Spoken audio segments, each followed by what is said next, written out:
With its insanely thin design, radically changed keyboard, and gorgeous Retina display, is the 2015 MacBook Retina ready for prime time?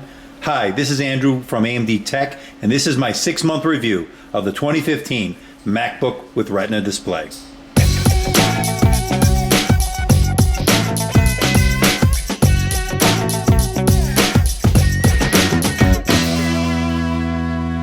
I purchased the MacBook 2015 Retina Edition about 6 months ago.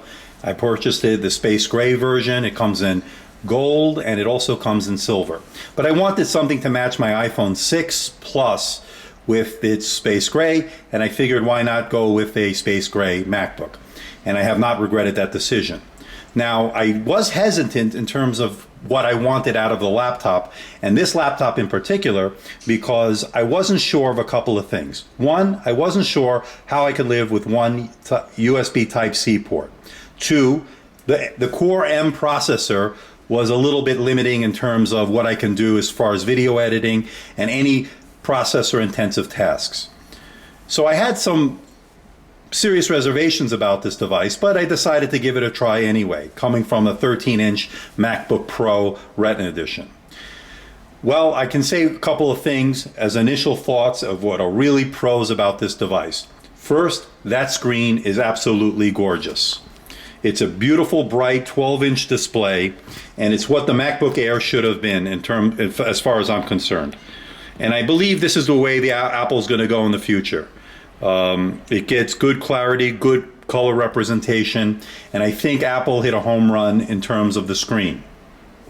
The MacBook Air 11-inch, I believe, is a very low resolution screen. The 13-inch bumped up a little bit, but again, you're going to have more screen real estate on that one. Again, not a great resolution, not great display. Well, this all changes with the MacBook 2015 Retina Edition. It's got a really nice screen, and it's one of the bright spots of this device. The second thing I love about this device, it's extremely gorgeous. It's so thin and so svelte that when you take it and you look at it, you can't believe how incredibly thin this device is. It's mind-boggling. And I don't know what kind of engineering Apple put into this device. It must have been many man hours, but I have to say that the thinness, the contoured edges, the build quality is bar none. It's a unibody aluminum or whatever these days Apple's using, whatever magnesium alloy or whatever they're using. It is fantastic.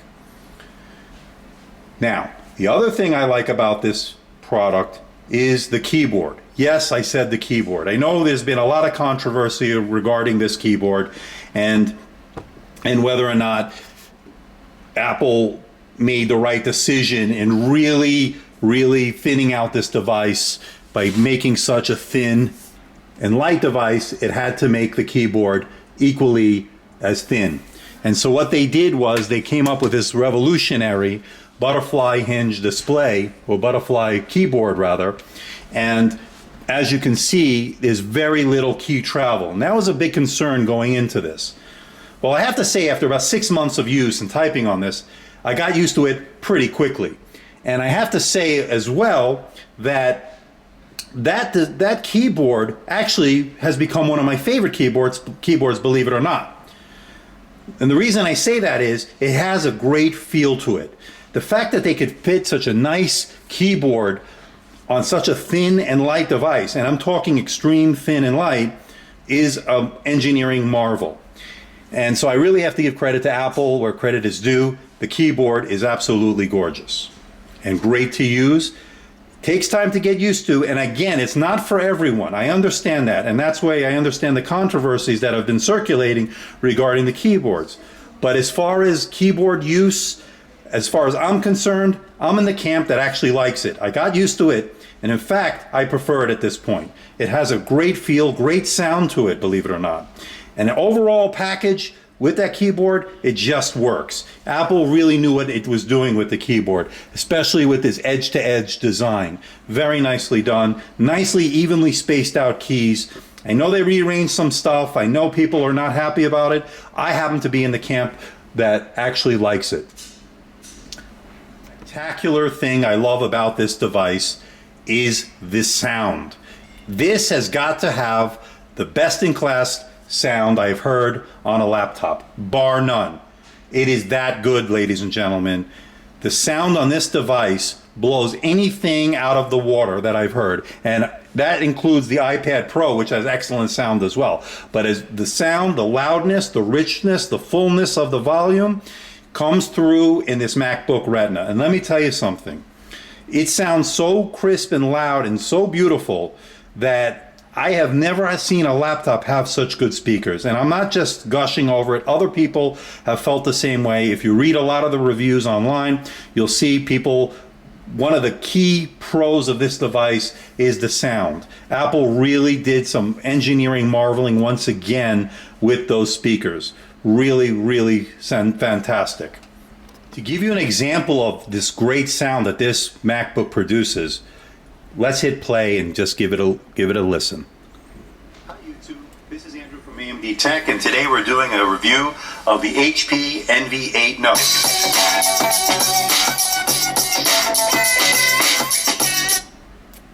That thing sounds amazing, and I don't know if it's coming through on the video, but let me tell you something.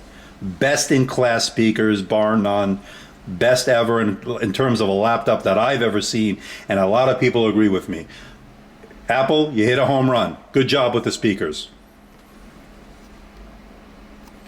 Another thing that I really like about this product is the fact that it's fanless. That's right, Apple chose the Core M processor over say a Core i3, i5, or i7, and the reason they did that is to go fanless. And the fact that it has no fan noise or anything that will be distracting in terms of use or in terms of distraction, I think that's a real big plus. One thing I really hate in a device is that fan noise. I had a Surface Pro 3, and boy, did that fan go on pretty much just about any time you did anything on that device. They improved it with the Surface Pro 4, but really not altogether. It still comes on when you try to push the device. Here we don't have that problem.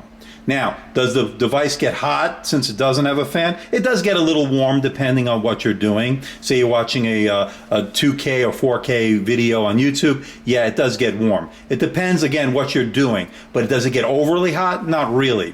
Does it get uncomfortable? No. So I think overall, the fact that Apple chose the fanless design is a real win. Now, here are the things I don't like about the device. And I guess so far I've been really very positive in terms of what I think this device really is. It's really a great device. But as you can see here, you have really two ports, to be fair. You have one port here, which is your headphone jack. And then you have a USB Type-C port there. Now, this has been a big source of controversy for Apple when they released it. Why release a device with only really essentially one port, minus the headphone port? And I thought that was going to be a real deal breaker for me because I need to plug in other devices. I need to be able to have extra memory, or in terms of hard drives, external hard drives, being able to attach that. Well, to tell you the truth, what really surprised me is I haven't really had that need. And I did buy the $20 adapter, USB to USB-C adapter, and I've used it a few times when I had to transfer a memory card or something to that effect. And the bottom line is, I really haven't missed it. And so I think Apple's onto something. And I think with the second generation, they should add another USB Type-C port, and I think that'll satisfy a lot of people's complaints. I know this has been a big source of controversy, that and the keyboard, but I have to say the fact that it has one port has really not been a hindrance. Now, I will put it in the negative camp only because some people will have a need for an extra port or an extra devices that they want to attach. This may not be the device for you. Again, it depends on really what you want to do with this device. The other, or the next rather, negative of this device to me is the processor. They use the Core M processor, and to me, I like the fact that it's fanless. I give Apple kudos for going with a fanless design, as I previously mentioned, But the fact of the matter is, if you're going to really push this laptop, you're going to bog down. And that's because of the Core M processor. Now, it has sufficient amount of RAM. It has 8 gigabytes of RAM. And it does have two, I believe, variations of the Core M. You can get one, the basic model, which is this one, and then the stepped up model, which costs a little bit more, and you do get a little bit of a speed bump. Not much, but they both have 8 gigabytes of RAM. And in terms of what you want to be able to do with this device, I think really what this device is for is light web browsing, some YouTube watching, some emails, some word processing, probably more on the go than not. But would I do video editing? Would I do anything processor intensive? Probably not. Now, believe it or not, I was able to run Final Cut Pro. And this, I thought, was going to be a, let me try to get that open here. I thought that was going to be a real processor intensive program, and I thought that was really pushing it. The truth is, you can do some editing on it, better than I thought, a lot better than I thought, in fact. But does it totally eliminate, does it really do the job that I say a MacBook Pro 15-inch with dedicated GPU? No, of course not. But does it get the job done when you're on the, in a pinch, you're on the run? Yeah, I think it does. You can really do some very light editing in terms of what this machine is capable of. But keep in mind, you're going to be limited again by that one port, and you're not going to be able to really do some really 4K kind of video editing. I wouldn't do that on this. But can you do 1080p? Yeah, you can. It depends, what you expect out of this device. What I really think this device is something you can take on the go, where you want a full laptop in terms of laptop capability, a laptop keyboard. You don't want to take the iPad, but you want something as thin and light as an iPad. This really fits the bill. Now, another real negative of this device, and one of the few negatives, is it has a terrible, and when I say terrible, FaceTime camera. It's terrible. I believe it's 720p. They couldn't even fit a full 1080p. I'll make sure, I'll check the specs on that, but whatever it is, it's grainy, it's not good, and it really, really is a joke. Apple really cut some corners on that, and as you can see, I'm trying to do it here, you really can't, this doesn't give it justice how bad it is. I mean, this is a joke as far as the FaceTime camera is concerned. Could Apple have done better? Absolutely. And I understand the thinness of the device is a factor. I understand that to get a full 1080p or whatever high resolution they're putting in the MacBook Pros, to get that in there, it's a stretch because of the thin design. I mean, look at this thing. I mean, you're not going to fit much in there. So they did try to fit a camera in there. It's just not very good. So would I use that for Skype or FaceTime? Only in a pinch, not preferable. My iPad Pro does so much better. My iPhone 6 Plus does so much better. Apple really missed the boat on that one. They really need to fix that in the second generation. One final negative that this device has is the keyboard. Now, you might be saying, well, didn't I say I really like the keyboard? I'm in the camp that really likes the keyboard. But some people are going to find this keyboard way too shallow in terms of key travel, and they're not going to like the feeling.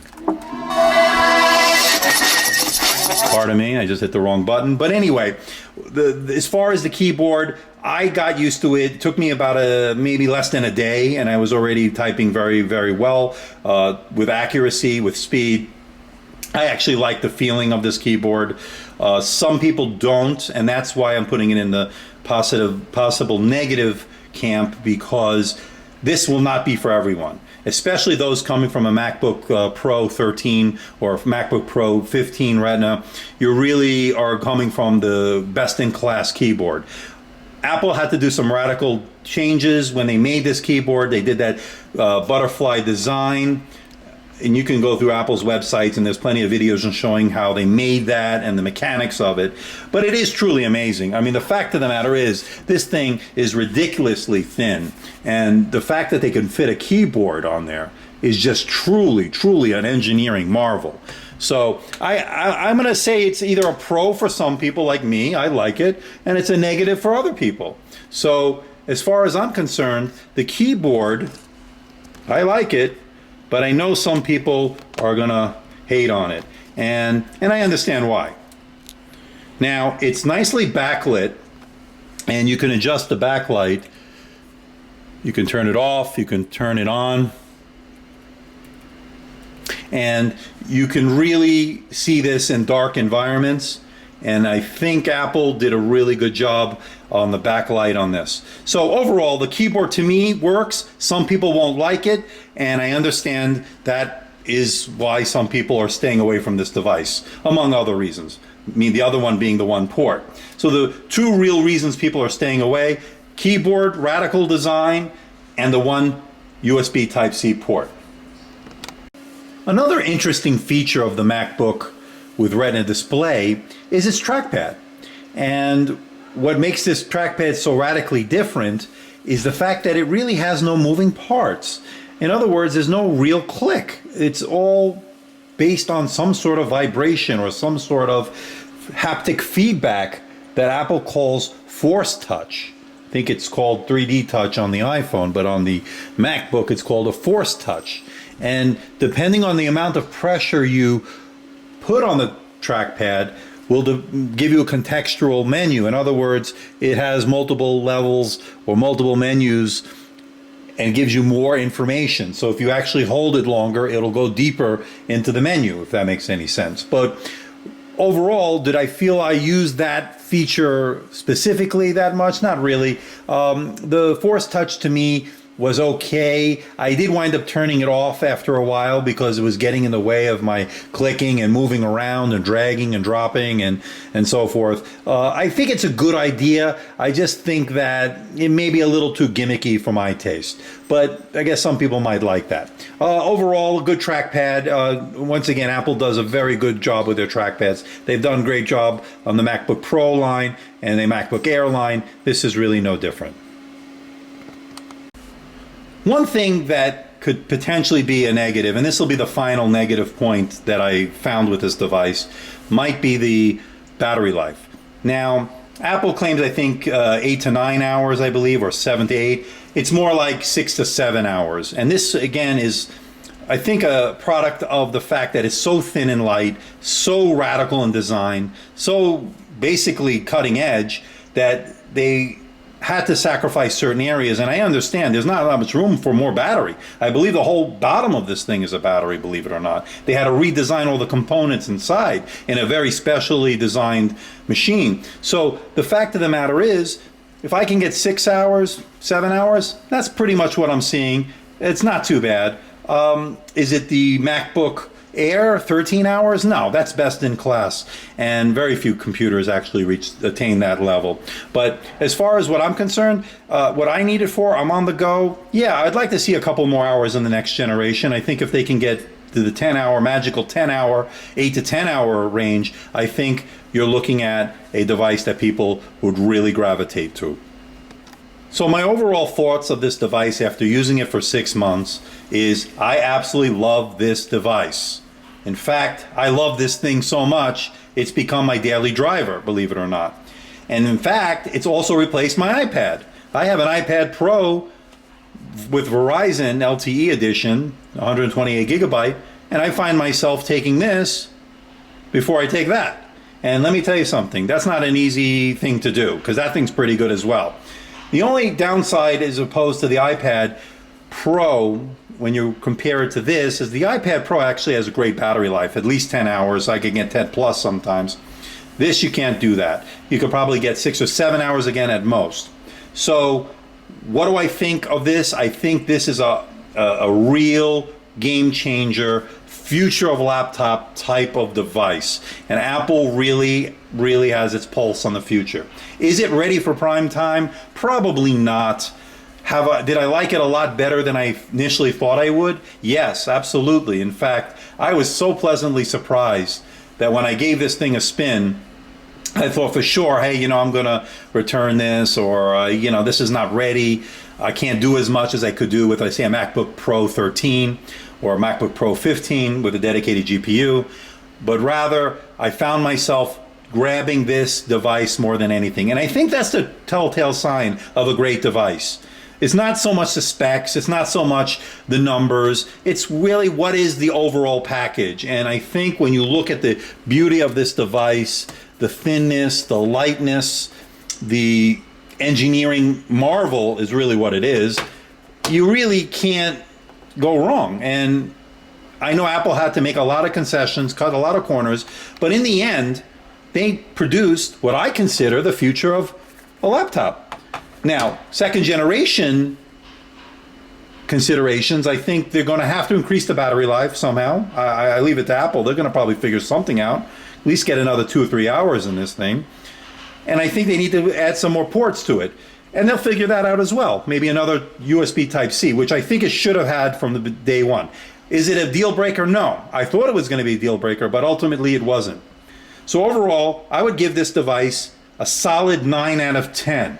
So it is a buy as far as I'm concerned. If you are considering the MacBook Retina 2015 edition, I would really, really consider it.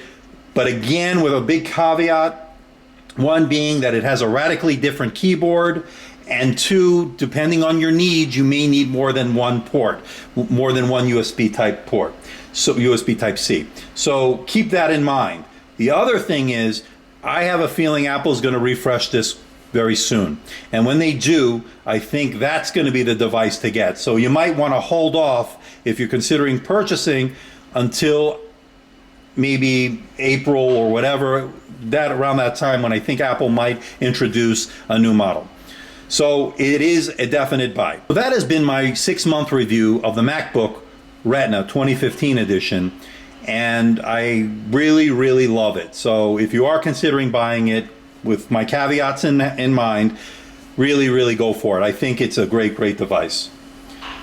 This has been Andrew from AMD Tech. Hit the like button, hit the subscribe. I'd love to hear your comments, so hit the comments down below.